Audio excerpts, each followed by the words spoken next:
नए नए रेसिपी सीखने और बनाने के लिए सब्सक्राइब करें द बैचलर्स किचन। स्वागत है आपके अपने YouTube channel the bachelors kitchen में। आज हम बनाना सीखेंगे रोटी परफेक्ट गोल कैसे बनाते हैं, जो कि कई लोगों से नहीं बनता है। चलिए शुरू करते हैं।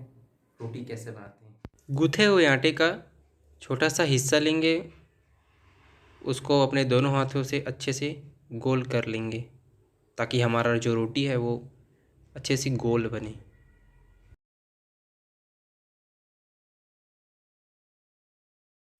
गूथे हुए आटे का हिस्सा जो लिए थे वो अच्छे से गोल हो गया है।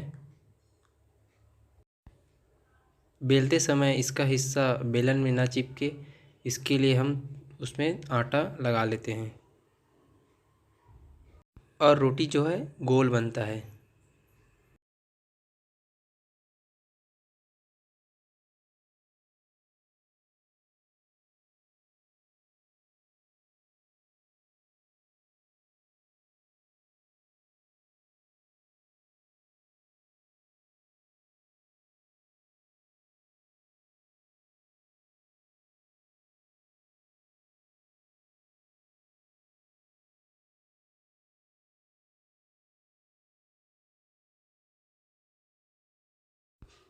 देखिए, ये हमारा गोल रोटी बिल्कुल अच्छी तरह से तैयार हो गया।